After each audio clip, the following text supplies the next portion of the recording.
My name is Chris Combs. I'm here with Dan Port, and joining us is Richard Carrier. Richard, why don't you tell us a little bit about yourself? Oh, right. I'm Dr. Richard Carrier now after many years. I'm a historian and a philosopher. I publish in both fields, both in academic publications and my own publications, and blogging and talking and stuff around the country, and advocate for a lot of different aspects of philosophy and history. I've recently been heavily involved in the historicity of Jesus issue, but that's not the only thing I write about. My PhD was in the history of science, ancient science, and I've got stuff on that in the works as well. But I'm also an expert in historical method and the philosophy of history.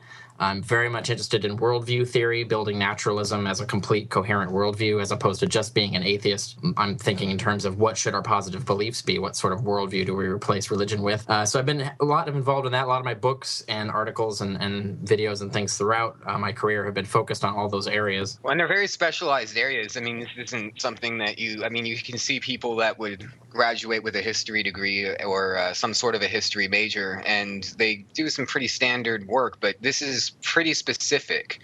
What made you decide to go into these particular fields? Oh, well, a lot of different reasons. I mean, there's different reasons for different ones. I've always been interested in the philosophy side of things, and my PhD is in history of philosophy. So they actually connect together in that area. But my interest in philosophy is that interest in philosophy is my religion, basically. It's everybody else, a lot of people have their religion that they believe in. I have philosophy, and that's my idea of how I understand, how I know things, how I figure out what my values are. I think that's very important, and I think there's a lot of work to be done that I could then share with other people. They can either figure out if they agree with me, or if they can see what I've done and then figure out how to do their own kind of quest to do the same thing. So that's been a long project of mine, a long dream of mine that I've been working on ever since before I went to college. And college I used as a sort of vehicle to improve my ability to do that. And that the fruit of that research work was Sense and Goodness Without God, which I came out with in 2005, which is a complete worldview, a particular aspect of philosophy from all the Aristotelian categories: epistemology, aesthetics, morality, political theory, and metaphysics. I mean, all of it and how it all integrates together from a naturalist point of view, not from a supernaturalist one. And so that's one side of my life. And then, of course, that gradually got me involved in that, and other things got me involved in the atheist movement generally. And so my skills have been deployed because I often encounter arguments for God or so forth, or arguments about history that I find offensive because they're false, that drive me and motivate me to actually respond to them and build arguments that show that, no, you're wrong. This is how you actually build that argument, and this is what actually comes out as a result. So a lot of that has been reacting to different things I've encountered as I promote my worldview and get involved in the atheist movement. At the same time, for history, the history side of it, how did I get in? I would never have told you I would have been a historian when I graduated high school. I was actually grooming myself in high school long ago to go into particle physics. I was actually, I used all my electives throughout high school to do science courses and math courses, got all the way up to calculus and the whole thing. Did physics, did all of it, did all the different sciences and different fields, and was really grooming myself to do particle physics. That's what I wanted to do, but I burned out academically, and so then I just got sick of academics and kind of hated school, and so then I went into the life of sort of the Zen laborer, did a lot of manual labor jobs where I didn't have to think for a while. And then eventually got kind of driftless, or became kind of drifting, didn't know what to do with my life, and decided to join the military. Joined the Coast Guard, and I figured the Coast Guard would make go through boot camp and all that would make a man of me, and it did really. Actually, I matured a lot and learned tons in the military. I would do it again, and so I did that, and then of course once I had been doing that for a while, I kind of got sick of being the slave of the government and always having to ask permission to go anywhere and that kind of thing. Even though I did like the life, I knew I couldn't make a career out of it because it wasn't the life I wanted. I learned a lot from it and did a lot of good things in the Coast Guard, so I'm really glad of that. So I got the opportunity to get out because I was a sonar technician, which is a submarine hunter. The Coast Guard eliminated the sonar program because the Navy wouldn't pay for it anymore, and so it was literally I was out at sea. We're on a international waters sea patrol, which we did a lot, and just in the middle of a multi-week patrol, and that came out on the teletype. The Coast Guard has canceled the sonar program, closed down all equipment. You have no duties. and we didn't see this coming at all. It was like just came out of the blue. We're like, really? You guys are just in the middle of the ocean? Just in the middle of the ocean. Yeah, on a patrol. There was no, and there wasn't like usually politically you hear about the debates going on, but no, it was just suddenly, bam, we had no idea this was coming. They did cover the gas to get home, right? Well, no, yeah, obviously we were still enlisted, so we're still at the obligation of the government. But the cool thing is, as sonar techs, that we have a secret security clearance, which means there are places in the ship, and if you know anything about security clearances, it's not enough to just have the clearance; you also have the need to know. So there are places on the ship that only sonar techs could go because they were secret security clearance, and the only people who needed to know were certain staff officers in sonar. So no one could go in them. So when we realized we had no duties, we spent a hell of a lot of time in those spaces. Oh, man. So that we wouldn't get pegged for any other duties. It's like, oh, you guys have nothing to do. Well, why don't we assign you to this task? No, we didn't want that to happen. So we did that. Spent time where they couldn't get to you. Yeah. Of course, you're on the ship. You have lots of other duties. I was a flight deck firefighter. I was a duty gunner's mate. So I had a lot of other jobs already. But yeah, and when that happened, anyway, so we had no job. And so they said you could either retrain or you can get out at the convenience of the government, get your honorable discharge early, and go to college. And I said, I want to go to college. I'm hungry for school again. And how old were you at this time, by the way? 22. Okay. So, and this is a long time ago. This would have been 1992. That is a long time ago. And so I got out and I went to college. I thought I'd do math because it's a sonar tech. I did a lot of math and I liked it. I thought I'd be a math teacher, so I studied math. And first I was doing all the general ed stuff in college, and I did math. And I said, no, this is boring. I'm really sick of this. I don't want to do math. So I said, well, I really like languages. I like grammar and stuff. So maybe I'll study literature, be an English major, but then they make you read all these really boring books. And I was like, no, I don't want to do that.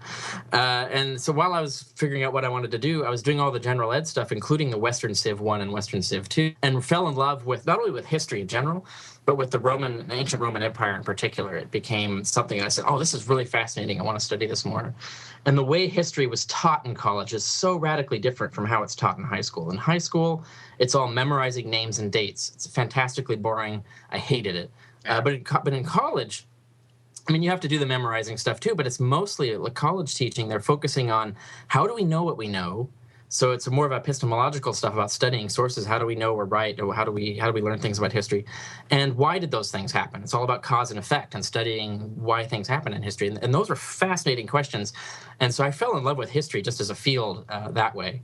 And then at the same time, I was getting more involved with the atheist movement and realized that I could do multiple things at the same time. So I loved history. I loved the Roman culture. I wanted to study that. And I figured that would also give me Greek and Latin, so I'd have the ancient languages, so I could apply my skills to help the atheist movement interpret the Bible and answer Christian apologetics in that field and so on. So I was basically seeing myself as pursuing my passion while at the same time making myself useful to a movement I believed in and thought I could contribute to. And that set the course for where I went.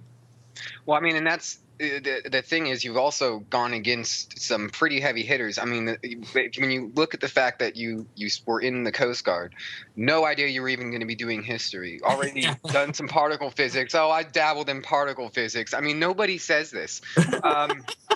But then here you are against people like William Lane Craig and Lee Strobel. I've seen you also on his program with William Lane Craig, and I mean these are intimidating people, and you handled it beautifully. One of the things you actually said, I was watching the Lee Strobel, and anybody listening, you can find this on YouTube. Just look up Faith Under Fire with Dr. Richard Carrier and William Lane Craig. And at one point, William Lane Craig had said that if they'd found the body of Jesus, then he could no longer be a Christian. It was like it debunked his entire belief. And you responded with, no, actually, I think you still could be.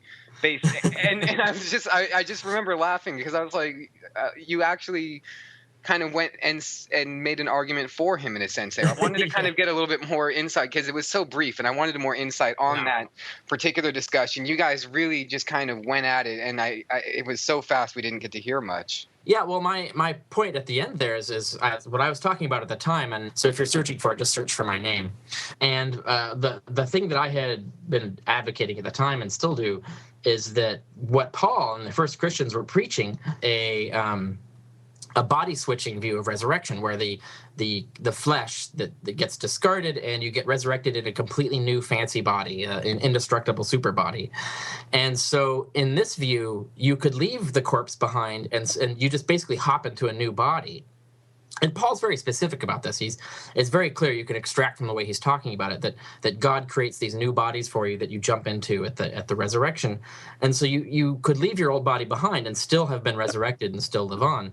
And since this was the original teaching of the earliest Christians that we can identify, it's obviously logically possible for Christians today to revert back to the original teaching of the church and actually adopt this idea that you wouldn't keep the body you have, you would discard it and jump into a new one, kind of like the Heaven's Gate cult people believed, right? Which is kind of weird because it's a very similar resurrection concept, and that's a cult recently. But so really, I think Christians could, if it really got to the point where they had to admit that the body of Jesus was found. Now, I don't think they could ever be pushed to that point, no matter how much evidence we had. They would just deny the evidence. But if they got to that point, they could still switch back to this old Christian belief and say that, that's the old body of Jesus. Jesus rose in a new body, so that doesn't disprove the resurrection at all. So that view is available to Christians and was available originally, and they could retreat to it again. So I don't think Christianity would be in trouble necessarily. However, certain like people like William Lane Craig have kind of doubled down on a particular version of Christianity. It would be very hard for them to retreat from that and sort of rebuild their religion in a different way. Although I think it could be done. I think they would just become evidence deniers rather than change their views. Well, and I couldn't afford to get William Lane Craig on today, but it does kind of seem like he's quite confident in his points, and a lot of people seem to put that confidence. I mean, I'm personally also an atheist, and so I actually have never found them particularly compelling, but he does seem to be backed by a lot of people, and I'm wondering why is it that he seems to be the go-to for apologists, and does he have valid points on anything? Oh, yeah. Really, it's just because he's charismatic. Like you say, he speaks with absolute confidence. Even when what he's saying is shady and doubtful and easily disproved, he'll barrel forward and just assert it confidently and even bold-facedly. But he's really good at that. And he's really good at making arguments under time. He's really good at maneuvering tactically in a debate. So he is the best skilled debater. And in fact, he was a skilled competition debater for many, many years before he was an evangelical Christian, before he was an apologist. So he has a huge, basically, skill set to do exactly this. And he acquired that before he became a Christian. And it's such an unusual background. There aren't a lot of people that have that kind of background. That's what makes him exceptional, is that he has that strong debating background. But that's all strategy. That's all tactics. That's not really substance. That's not really, the quest for the truth. And I think when you look at it, when people praise Craig or say he's the go-to guy, usually what they mean is in terms of oral debates, in terms of oral speaking. They don't usually cite his literature very much. Usually there's other apologists like Habermas and so on, who's the recent guy, various other authors that write in certain fields are the ones that they usually peg as the ones to read. Craig is generally not the top apologist in that sense. But he does have that charismatic nature to him. Yeah, and I mean it's something that with Christianity in particular, we live in America where somewhere between 80 and 90% of people are Christians and claim very firmly to be Christians. And I mean, this isn't just a small issue. This isn't just something that has to do with personal beliefs anymore, because it does leak into the politics system quite greatly. And I'm kind of wondering what experiences you might have had on that particular note, the Constitution, or arguments about the historicity of quote unquote Christian America as opposed to secular America. What would be your opinion on that? And are we ever going to have an actual secular America? It'll be a while. I mean, in terms of the Christian America myth, the Christian founding fathers, the idea that America was founded as a Christian nation, I gave a speech recently at the National Atheist Party convention, and you can find that speech on my blog now, where I apply my skills as an ancient historian to analyze what the actual thinking was that influenced the founding fathers. And it's really pagan thought, not Christian thought. I mean, if you look at all of the ideas that they put into the Constitution, all of those ideas from pagan thought or come indirectly through the actual values and philosophy of pagans, they don't come from the Bible. They're not found there. They don't come from any kind of Christian tradition in that sense, other than other Christian philosophers who were in turn influenced by pagans and were really just sort of revamping pagan ideas as if they were Christian ideas. And so you can really trace the influence of Stoic thought, the influence of Epicurean thought, for example, on the idea of human rights, the idea of democracy, all of these, people often forget who invented democracy. It wasn't Christians, it was pagans. Right? Yeah. And so there's a reason for that. There's a certain value set that came behind that and motivated that. And that's what was being revived at the time. So that's my involvement in that area. There are other people in the field who are much better experts at studying the history of the period and really debunking the claims, like Chris Rhoda takes on Barton, who's the big advocate who really spins these myths and lies about the Christian founding of America. Chris Rhoda really takes that on and really debunks that really excellently. As a historian, I really admire her work on that. She's done some really good takedowns and some really good research and original and primary research. So I think there's lots of other people to look to for that particular field. Well, and it does in a way go back to because remember I do remember you were mentioning you had a lot of fascination with the ancient Greece and the Romans. And when it comes to paganism, that's pretty much around where that started. And so when you're looking at that, it seems almost kind of like it was right up your alley to at least understand it. Yeah, but I didn't know that at the time, right? That was something that I learned after having gone full bore and studying it. I was fascinated by the culture for other reasons.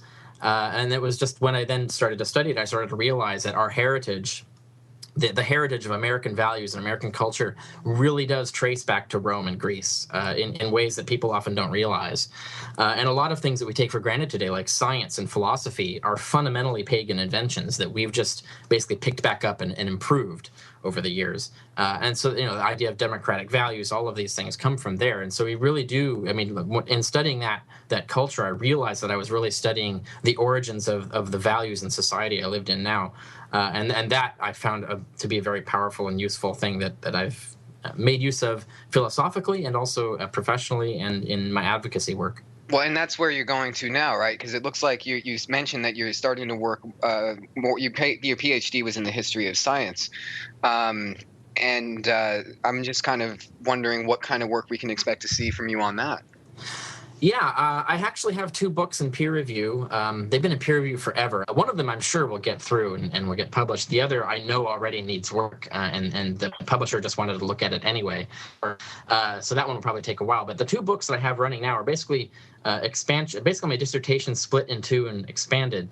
One is Science Education in the Early Roman Empire, which is basically a book on what it sounds like. It's basically a survey of the education system as it existed under the Roman Empire and the role that science played, how much science was in that education system, how much science was transmitted to the public, how were scientists themselves educated, all of that. So I have a whole book on just that subject, and that book I'm pretty sure is ready to go. It just has to get through peer review, and like I said, it's been languishing there forever. I think the editors kind of dropped the ball on it, so I've got to go back and wake them up, and then it's like, where are we on this? The other one is The Scientist in the Early Roman Empire, which basically studies socially the place of the scientist. Who were scientists?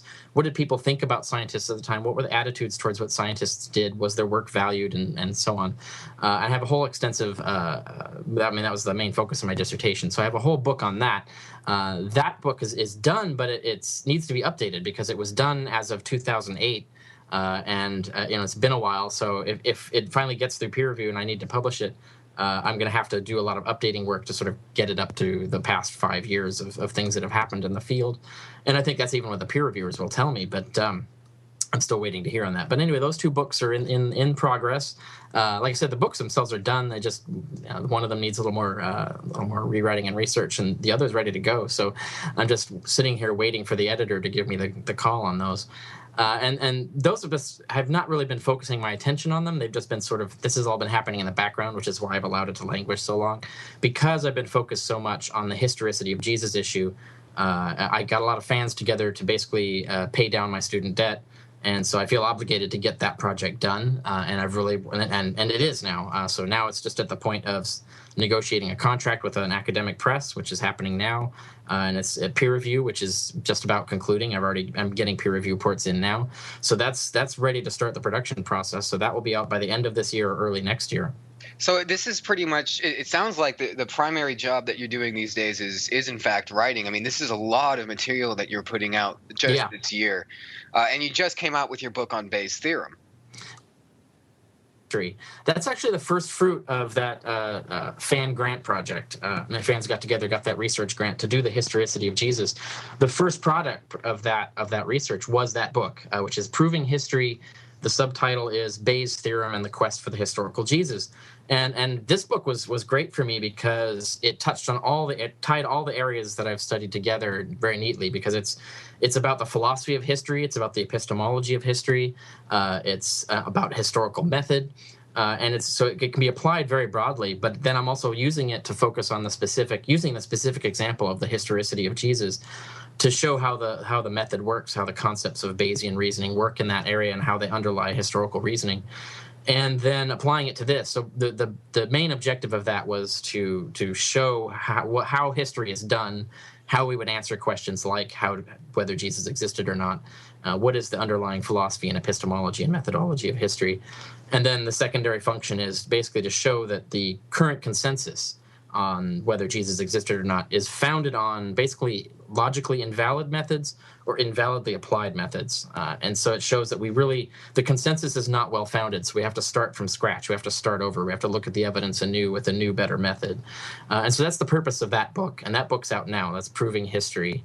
So you can see that that's useful for people who want to study the philosophy of history or the epistemology or methodology of history, or people who want to learn about Bayes' theorem. It was written for humanities majors, so it's very math light. Math concepts are in there, but they're written for humanities majors to get them. And at the same time, if you want to study the historicity of Jesus question, it's the first volley on that. On the Richard Carrier website, you can find the area where, Richard, you recommend some books and films and TV shows, or ones that you liked. One of the things that you wrote on there that I actually liked is you said that when it's done correctly, film is the best art platform that exists. Could you explain a little bit more about that for me?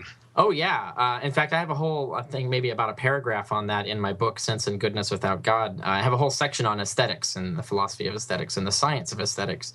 And I talk about art and art theory and what beauty is and so on. And I do make the point in there that I think cinema, because it brings together all the arts, really, like all together and integrates them. It's kind of like the ultimate art, really.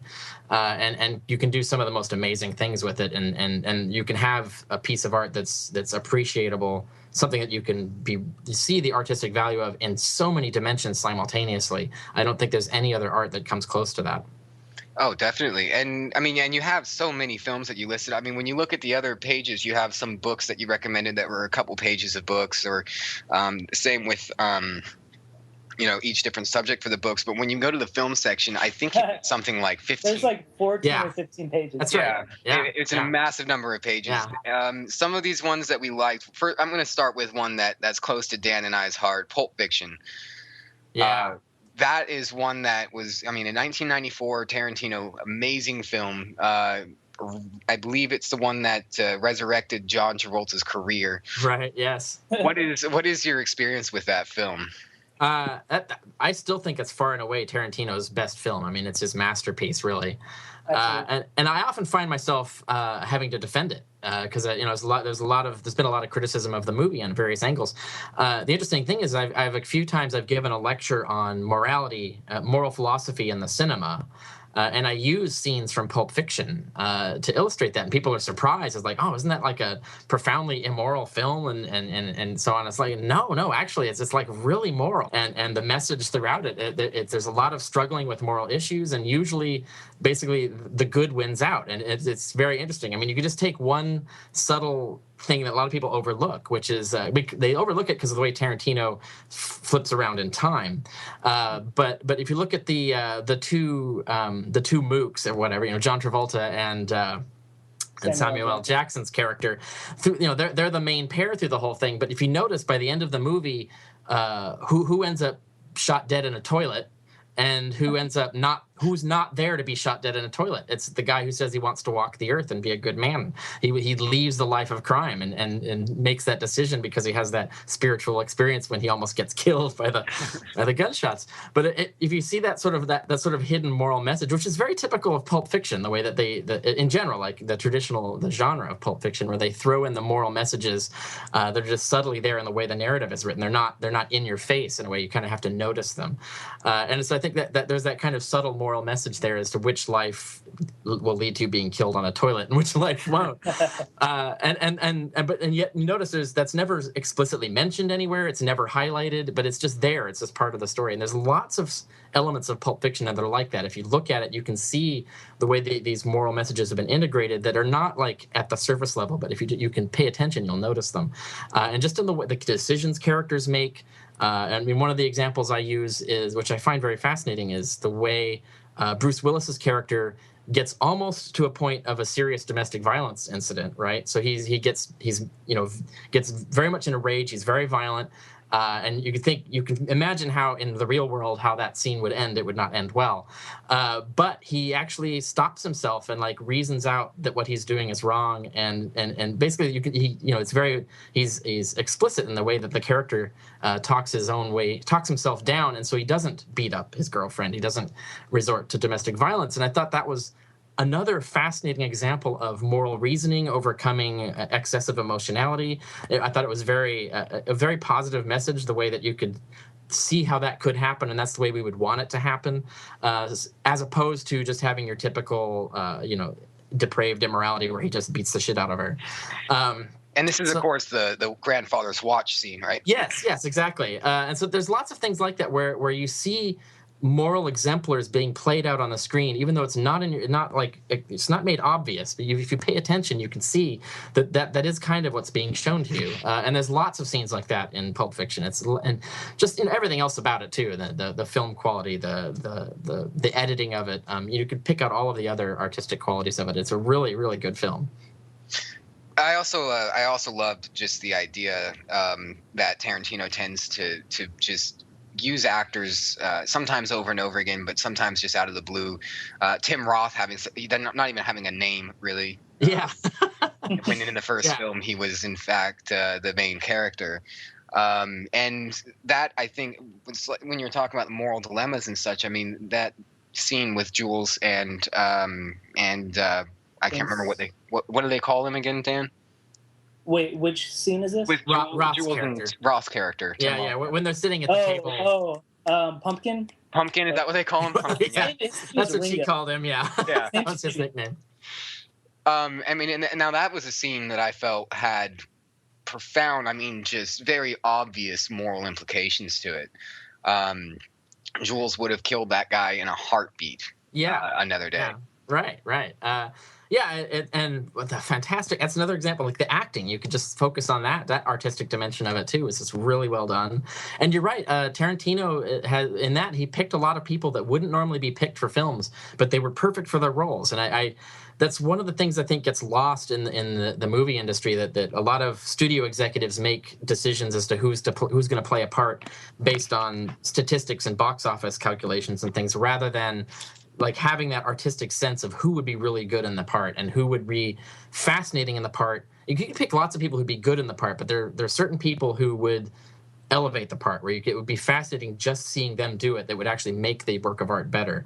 And Tarantino definitely in that movie had an eye for that. He did a really good job of casting that film. Oh, yeah. I mean, it was only his second film that he made. His first one was also a big hit, though. Reservoir Dogs, of course. And I agree. Film? I'm just kidding. Thanks, which one was that? Reservoir Dogs. Have you ever heard of it, Dan? No, never heard of it. You never heard of it? It was pretty good. Was Tim Roth in it? Yeah, I think he had a bit part. Right. Yeah, just the main lead. Dan, what about you, Dan? Now, Pulp Fiction is a film that you've also had quite a bit of. Pulp Fiction is the first film that I ever basically forced myself to finish that I really, really liked. It was hard for me to watch it at first because it jumped around so much, and I was so young when I saw it. But I forced myself to finish watching it because I wanted to make sense of it. When it was finally done, I've seen it 1,020,000 times since. Yeah.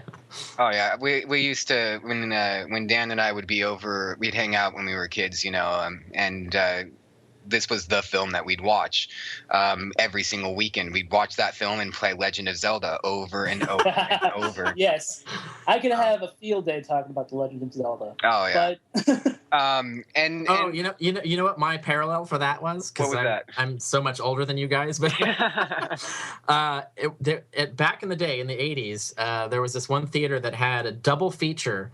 Midnight double feature, or it was just before midnight, because the midnight show was always Rocky Horror Picture Show, of course.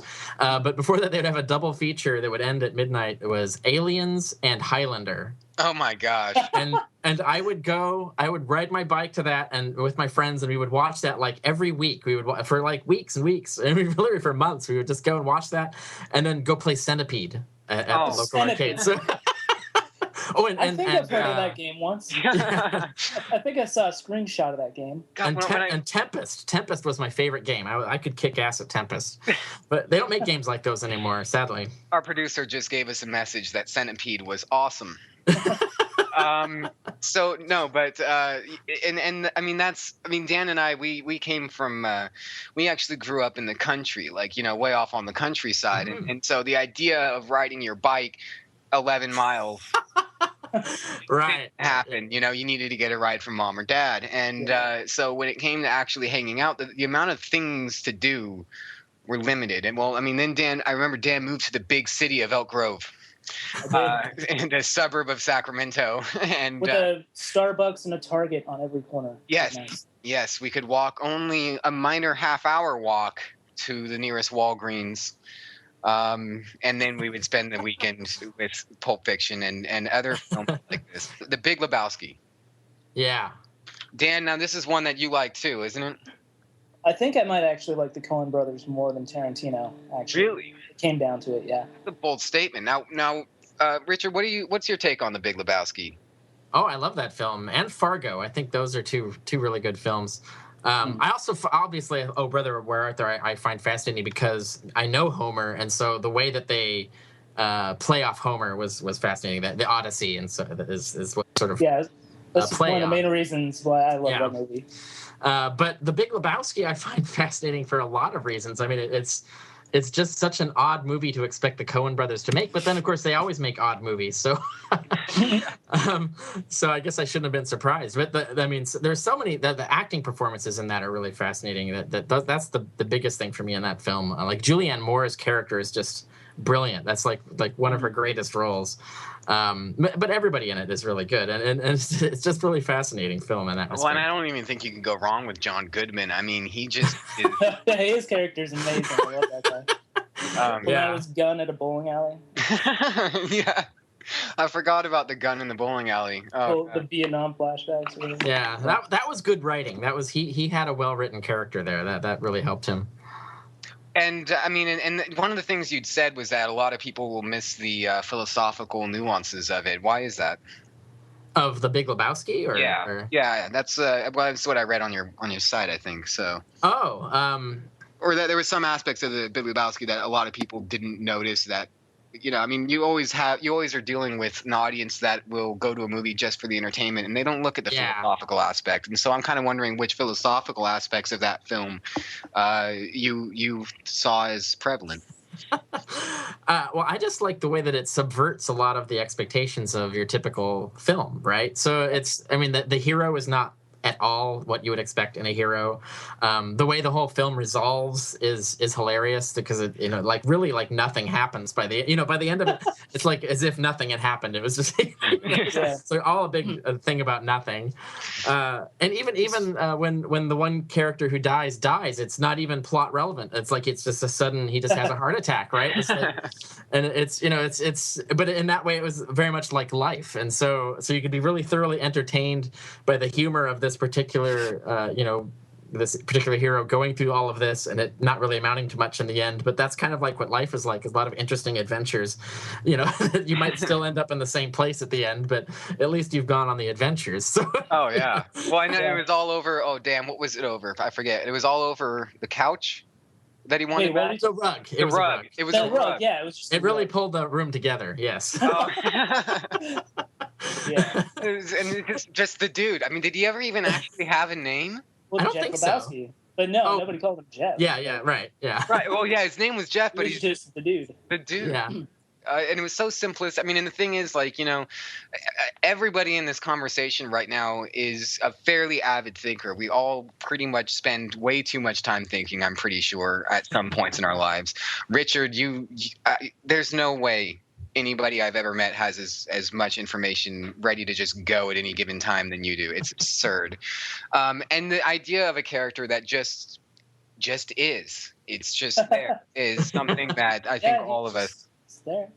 Yeah, it's like kind of like Dan in this phone conversation. Sorry, Dan. Now, another one of the ones you brought up was Young Frankenstein. Yeah. And anytime Mel Brooks is mentioned, I mean, this is Can't another. go wrong with Mel Brooks.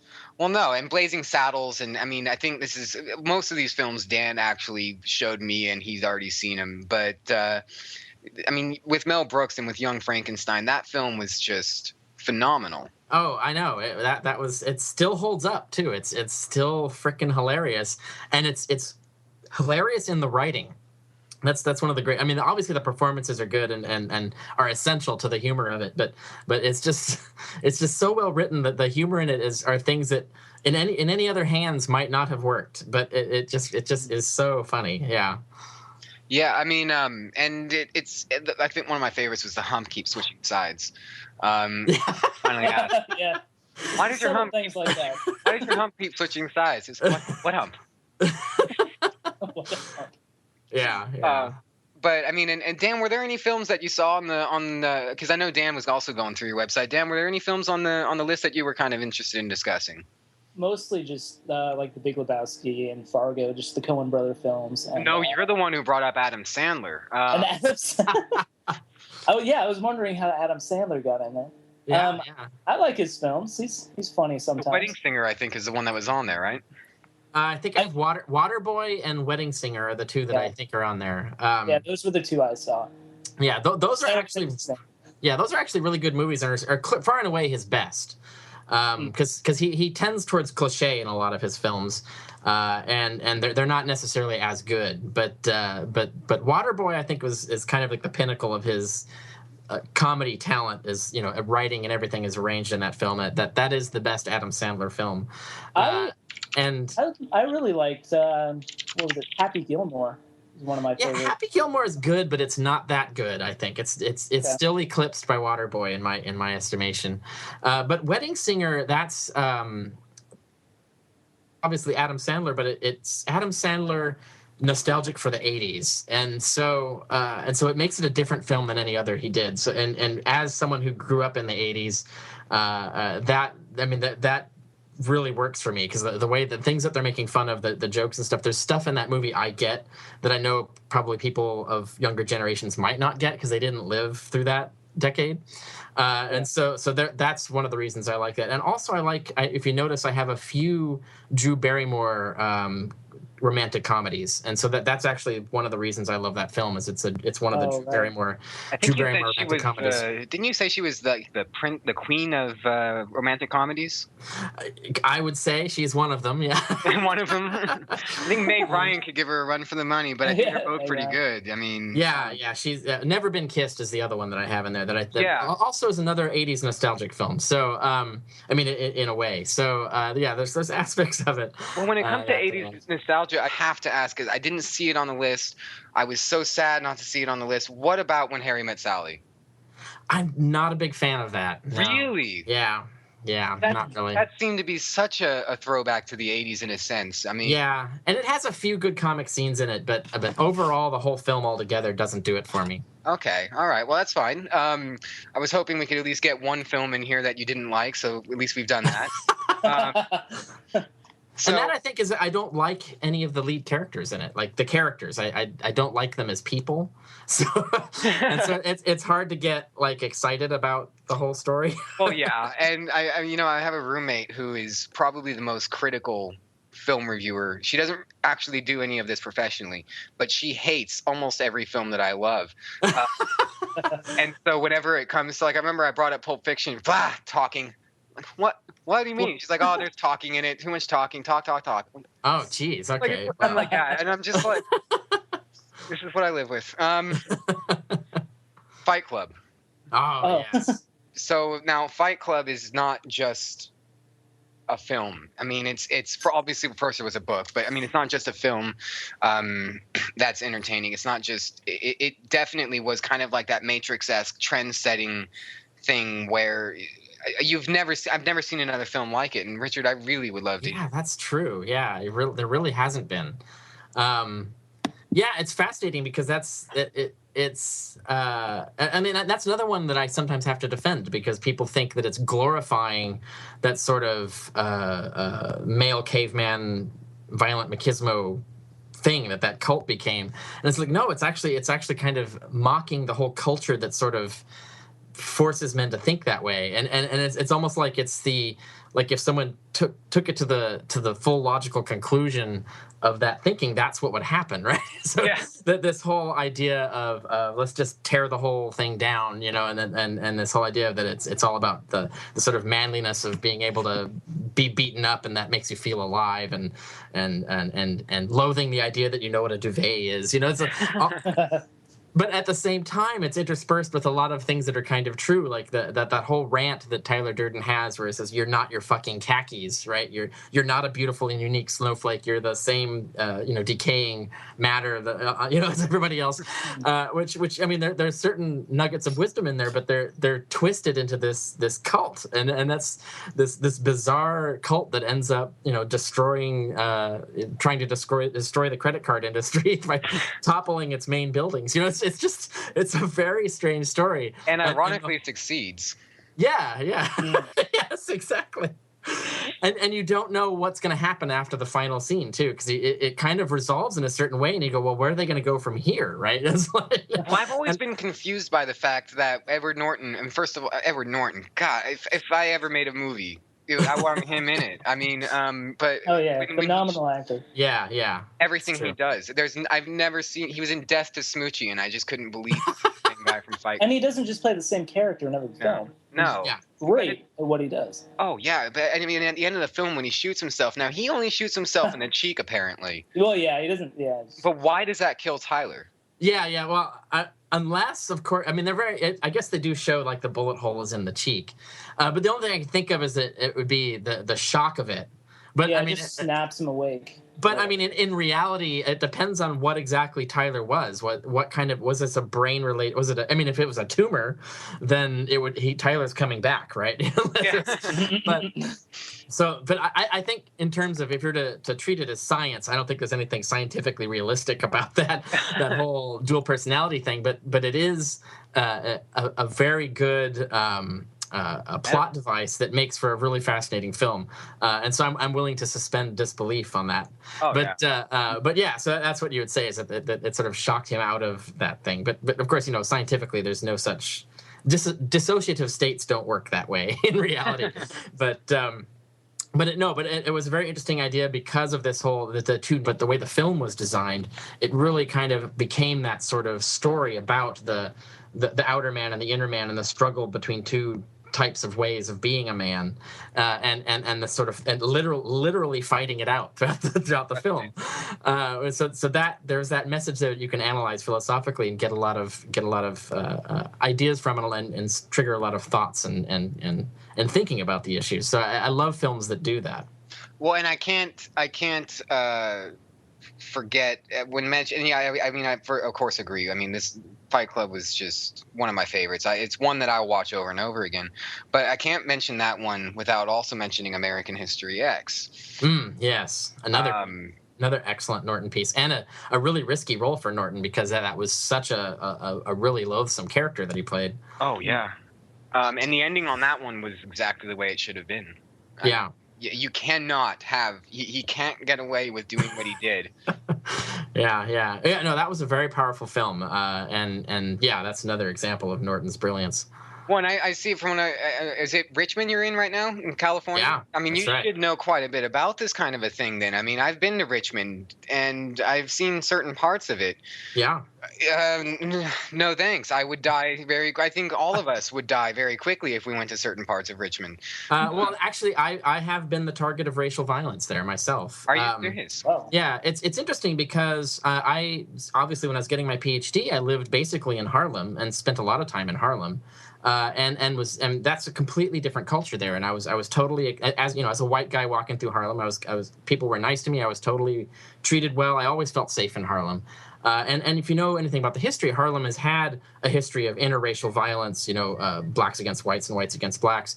But the black community and the Jewish community had a lot of coming together and talking things out and trying to make things better over the years. And the fruit of all of that interracial dialogue has made Harlem what it is today, which was a neighborhood that I could walk through and feel like a citizen just like anybody else. But Richmond has a different history. Richmond didn't have that background. And so there are parts of Richmond, particularly what's called the Iron Triangle, which is a neighborhood that's been basically the government's just sort of given up on. And it's the Iron Triangle because it's surrounded by rails and freeways. And it was on the list of the murder capitals of the world. Meth labs are in 56 homicides per year, I believe, per 100,000 people. There was only 100,000 people there, so there was 56 homicides. So that means a weekly murder. And keep that in mind. That's mostly not, and that's the population of the city is one thing, but we're talking about actually as one neighborhood of the city is almost all that violence is in. So it's really more concentrated than that if you think about it. Which is a really you can imagine being forced to live in there. It's a really terrifying environment, and it's the kind of thing where the government really does need to step in and build the neighborhood back up, because what happened there was I don't know if you know the history of Richmond, but you wouldn't believe this. I'm 150 pounds soaking wet, and yet I applied for their police department when I was younger. Oh yeah. And my test was I passed everything except for they just decided not to hire me because I think they knew I'd get raped. And so, but I had to go to the Iron Triangle to test for that. Yeah. And it was. And my dad is one driving me, and we're driving around, and he's like, "Oh, what's down this street?" And I'm like, "The Crips. Can we please get this over with?" Well, and it's there's that racial resentment has built up there because, in a sense, you can understand it, because what happened was in World War II, basically a bunch of carpetbaggers went down to the South into poor black neighborhoods and said, hey, jobs, we're building ships in Richmond. We'll put you on a train. We'll give you a house and the whole thing and all this. And so they shipped a lot of black people from the South up into Richmond to work in the shipyards. Great deal. The only problem is when the war ended, they shut down the shipyards and the government just left. And obviously, so what do we do? Now they're basically stuck there in this cycle of poverty, which then leads to crime, which then leads to more poverty. Now businesses don't want to build there, which leads to more poverty and more crime. And no one has done anything for them. They were basically ditched by the government, a white government, and basically left to fester, and no one has come in to do anything to help them. And that has led to a lot of racial resentment. So if you're a white guy walking through that neighborhood, you're going to run into a lot of you can possibly run into a few black people who have this sort of very much anti-white racist attitude and will try to beat you up, will throw bottles at you. And even if you walk into some of the shops that are run by locals and it's predominantly black customers, they'll look at you weird, like why is this white person in our business, which is strange. And I really felt it because in Harlem you don't get that. You can walk into an all black business with all black customers as a white guy and nobody cares, right? You fit right in. But in Richmond you get these looks, you get attitudes. There is this racial resentment there, and white people do need to look out for that, and it's a shame. And I think it's something that we could fix. Now, you said that you've actually been the target of some of this violence. What kind of violence are you talking? Oh yeah, I tried riding my bike to do various things and riding right through the heart of Richmond. I figured because I could ride my bike anywhere. I felt that was fine. But no, in Richmond, I actually had racial slurs thrown at me. What are you doing here, honky? What are you doing in our neighborhood, white boy? And then threats, and then finally, basically, started chasing me and throwing bottles at me. So there's, and the only thing that probably saved my life was the fact that I was on a bicycle and they weren't. So I was just going to ask you, do you still have that bike? No, I don't. Okay, but they didn't take it from you. No. I was fortunate enough to get away, but I never rode through that neighborhood again. And there were other incidents where I had things where I would go into like a Church's Chicken or something like that, and the atmosphere and the way people looked at me was really threatening and strange and uncomfortable. And I had never felt that before in my life, and it's only been in Richmond that I've experienced that in the many black neighborhoods that I've lived in throughout my life. So yeah, it's a different world, Richmond, but it does have a history, and there is a reason it is that way. And there are ways that we could help and fix that, but the government's basically just written it off. So it's not looking hopeful so far, but we'll see. Yeah, I mean, the Californian government's never been really good at doing anything productive at all. But one of the things that this does bring in for the close of the show is the fact that I think all three of us are atheists. Dan, unless you're an agnostic. I'm undecided. Okay, there we go. So two of us are an atheist, and the other one is just there. Now that brings on its own backlash in America, depending on where you live.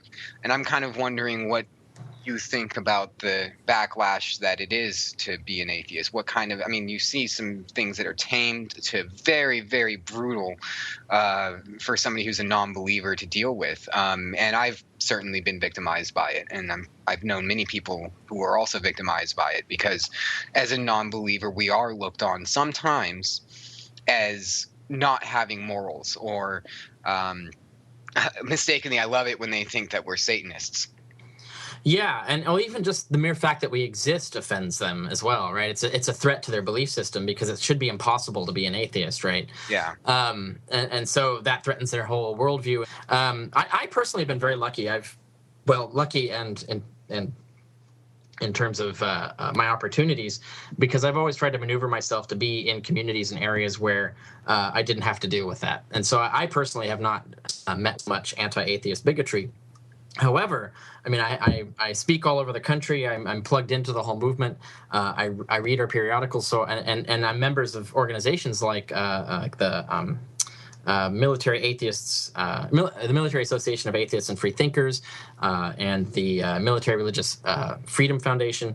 And so I know a lot of the stories of people who've dealt with things that are horrible. The stories that I hear and things that have happened in the South, in the Midwest. Even astonishingly, even in the eastern, Northeast, it's amazing the kind of bigotry that's been on display there. In California, I live in Southern California or the Bay Area, or I was in Manhattan. All places, throughout my life that are pretty much accepting of non-believers. By and large, you might run into the bigot here and there, but you don't feel like it's dangerous to be there. But there are places where I've seen stories and seen atheists go through things where I said, wow, I wouldn't want to live there. That sounds horrible. So I know this stuff goes on, and I keep my ear to the ground to track it. And then I in particular, as a veteran, I support the military atheist organizations because people in the military that's the worst place to be the target of bigotry, because there's so much little you can do about it, and the bigotry is coming from the upper ranks and is coming from the establishment, and that's like the worst situation to be in. If you've ever been in the military, that is extremely uncomfortable. Unfortunately, in the Coast Guard, I didn't have that problem. There wasn't really much anti-atheist bigotry at the time. When I went to boot camp, I went as a Taoist. That's what was actually on my tags. And I actually had a Tao Te Ching as my one devotional item. But religious minorities weren't treated differently in boot camp there. And when I, became more of an out atheist while I was on the ship, people were like, we don't care. Well, the Coast Guard has kind of been always known as a more laid back branch. When you look at something like the Marines, it's very... Yeah. That's much more conservative. There's a lot more conservative and... machismo-oriented culture there that is very much tied into Christianity as an identity. Oh yeah, which of course goes back to them assuming that it's a Christian America. Yeah. Well, Richard, I've got to thank you so much for joining us today, and I look forward to having this posted for everybody to hear on YouTube, and maybe we can have you on again sometime. Sure, you bet.